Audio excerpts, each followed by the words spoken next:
Welcome back, everyone. I'm Zell, and today we're getting a look at the Bestech Goblin.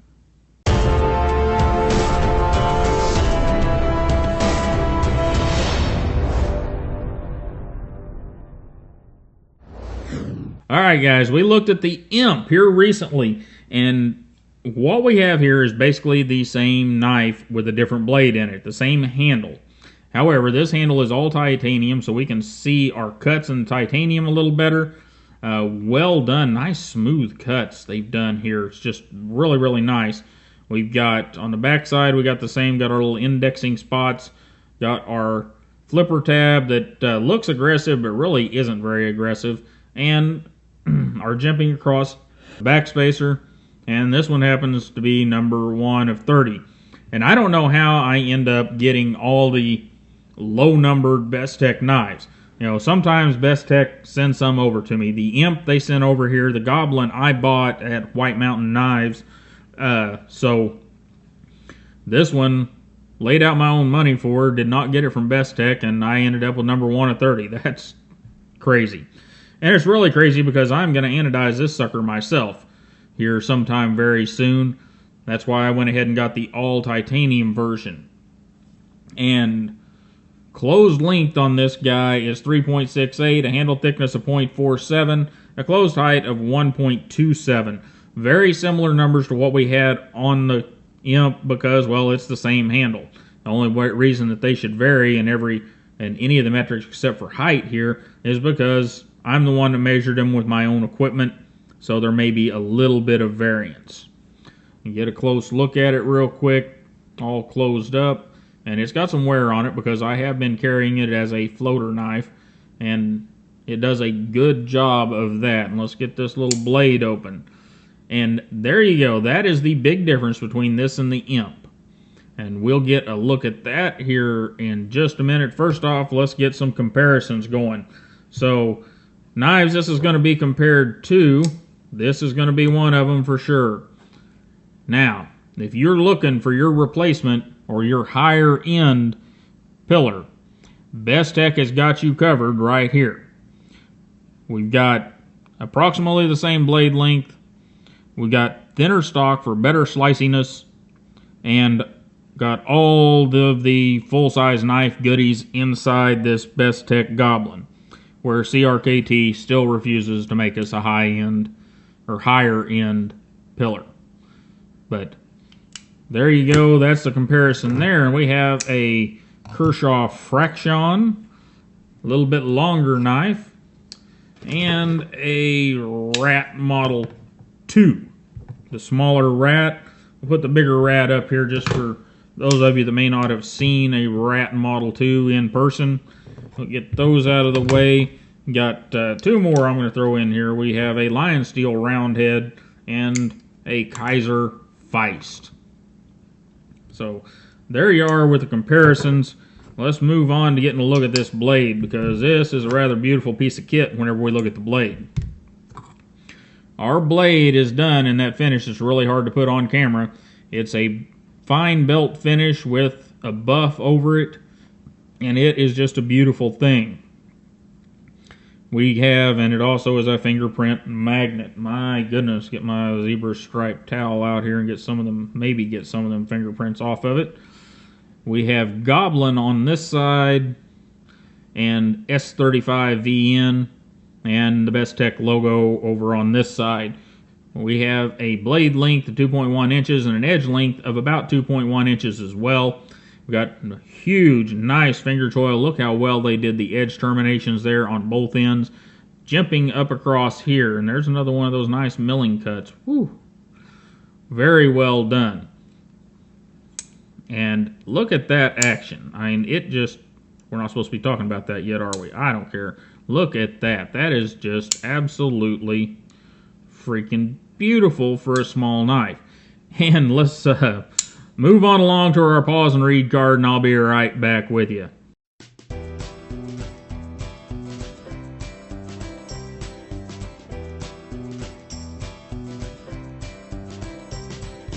Alright, mechanically, you get the same thing you get on a large Bestech knife. We have a ceramic ball bearings, hardened steel lock bar inserts, ceramic detent, hardened stainless backing washers.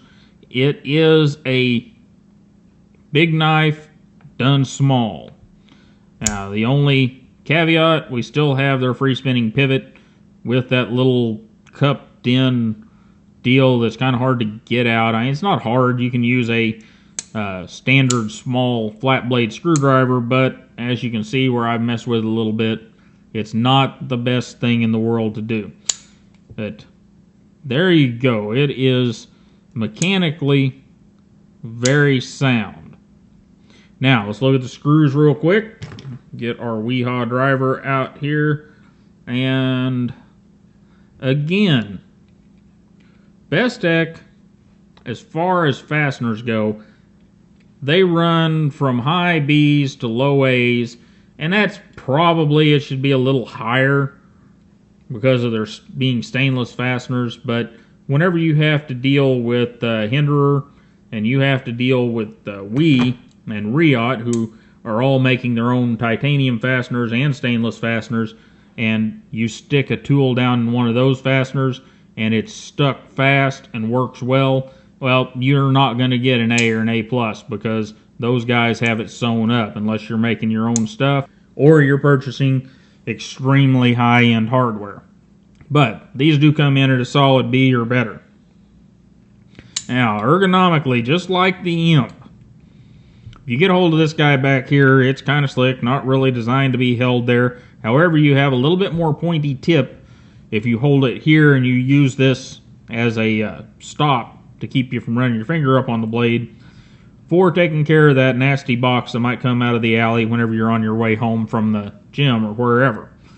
Maybe you went and saw a Broadway show and that nasty box comes out on your way home to your townhome or whatever you got up there. This one will do the job. Is it perfect? Well, no, it's still not perfect because you're down to a 3-finger grip on the thing, and your thumb is still not in a supernatural position up there. However, it is possible, and with a little bit of use like this, I think the knife would probably become a more comfortable position. It's not uncomfortable as it is, it's just not normal, we'll say. So, from here, I mean, you can do all the things, and all the things are going to work. But really, this knife is meant to be held right here. And right here is where it absolutely shines.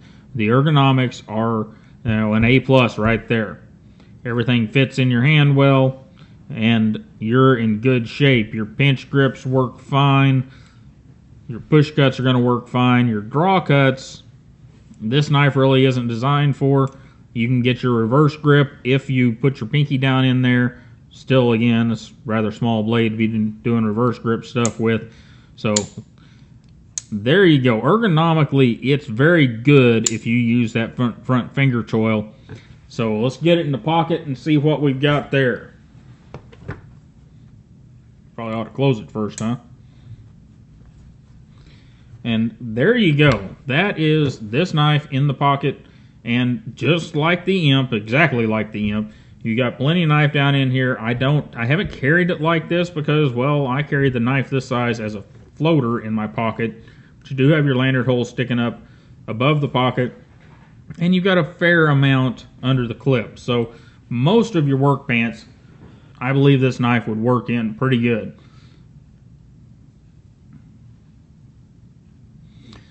So let's gather this up in one big ball of wax and get the Imp out here to compare. There you go. And here's my opinion. The Imp is a very, very good knife, and I'm going to be carrying it and using it. Many of you are going to be upset about this, though, the fact that there's wasted handle space. Well, the Goblin takes care of that and takes care of it in a very nice way. We are almost all the way down. It's far enough in that you're not going to cut yourself. It's almost all the way down. It's far enough in that you're not going to cut yourself right here. But takes advantage of all available handle space and has a great action. And there you go. These are my favorite knives small knives of 2017. I really thought that the pillar was going to take it. But Bestech come in right there at the end and knocked the pillar right off its throne. Because why? Because they're giving us a great knife. Now there is one little problem with these knives that you've got to overcome. Because they are in that middle ground. They're not tiny knives. I mean, they're not a Zen. You know, let's get the Zen out here and look at it. You know, they're not a Zen. They're not that small.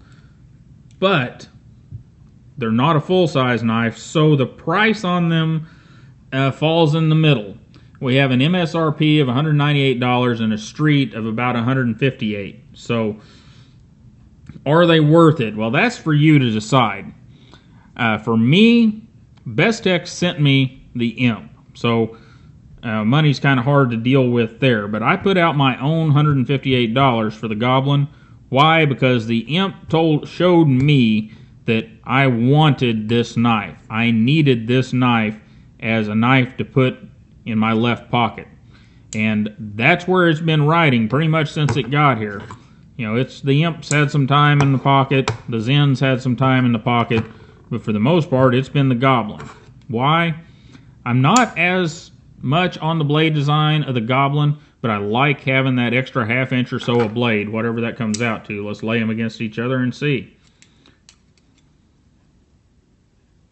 Yep, about an extra, probably close to half an inch. And it just makes me feel a little better that the blade takes up the whole handle. However, man, this guy's sexy. Anyhow, we'll do a video where we got all of them out there. We'll get these guys out of the way. The Goblin takes the cake for me.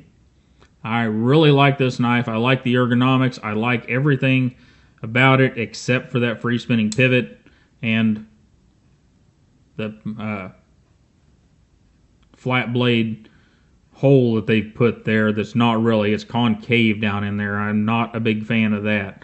Anyhow, guys, this has been the Bestech Goblin. It's a pretty cool one. It's a bit expensive for its size, but, you know, it's another one of those where you're getting big knife stuff in a small package. So for those of you that are in those areas where you can't have a big knife, or those guys that want a smaller knife to float in their left pocket, this guy is a good one. You guys have a wonderful day. Don't forget to like, share, and subscribe, and I will see you next time.